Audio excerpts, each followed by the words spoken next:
We know that before the earnings release, ESPN has signed a long-term exclusive partnership for sports betting with Penn Entertainment. Basically, it sounds like it's a licensing situation where now its brand will be on top of the sports betting operation for Penn, and ESPN gets paid.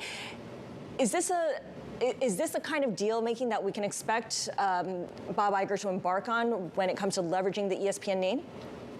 Well, I think his discussion around the future of ESPN gets a little bit more bigger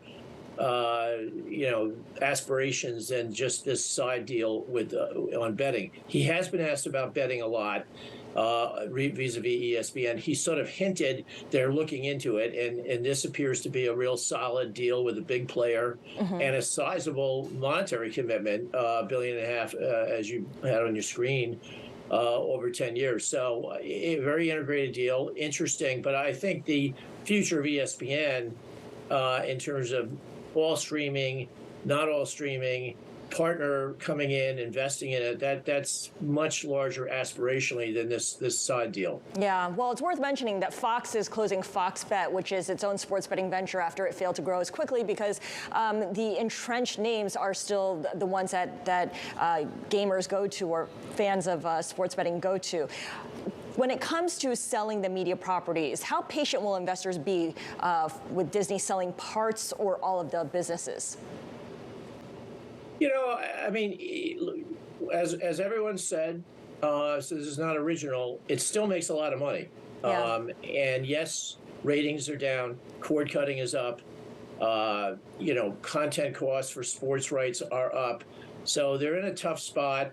I expect them to be patient. The TV stations are all pretty much in big markets. They're highly profitable, and they're worth a lot of money.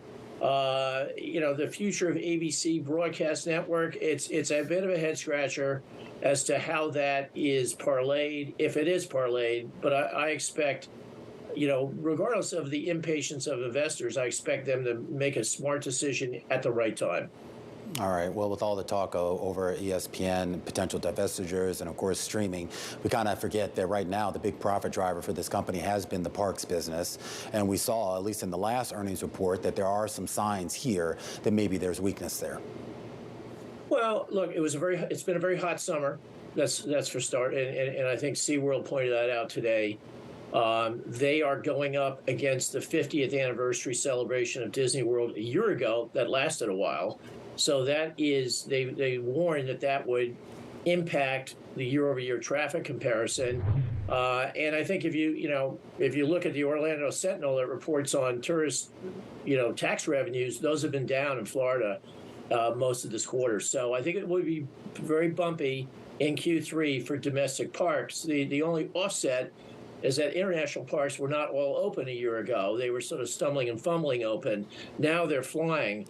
And I think they lost money a year ago. I expect them to have a nice third quarter in international parks. That will offset some, if not all, of that domestic softness. That's what I'm assuming.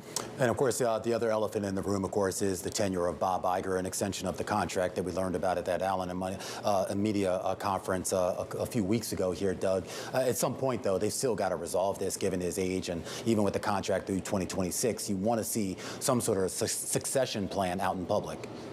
Yeah, I think the stretching out his tenure made a lot of sense. As we all know, there's a lot of balls up in the air here. They have the Hulu decision.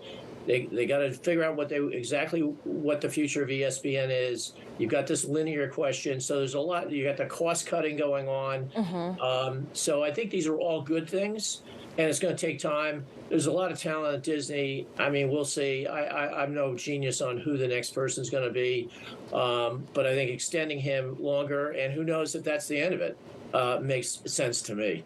Doug, as we wrap up this conversation, clearly cost cuts are the focus, the driver in the short term. Divestments or partnerships are kind of the medium term focus. What are the growth drivers in the long term for Disney, whether it's under Bob Iger or someone else? Well, look, the two big drivers are parks, which have been fabulous since they've reopened. They're running into a bit of a tough comp this quarter, and driving streaming from big losses to significant profits. So you put those together, I don't see any reason why the parks business slows down over the next 3 years. You're talking $7 plus of earning power. Linear, it's a management issue. Taking the costs out, making sure it doesn't blow up on you. But I think the long-term drivers of the story are very much in place. And let's not forget, streaming is on its way to a $30 billion revenue level here. I think Disney will figure out how to make money at those revenue levels. Right. So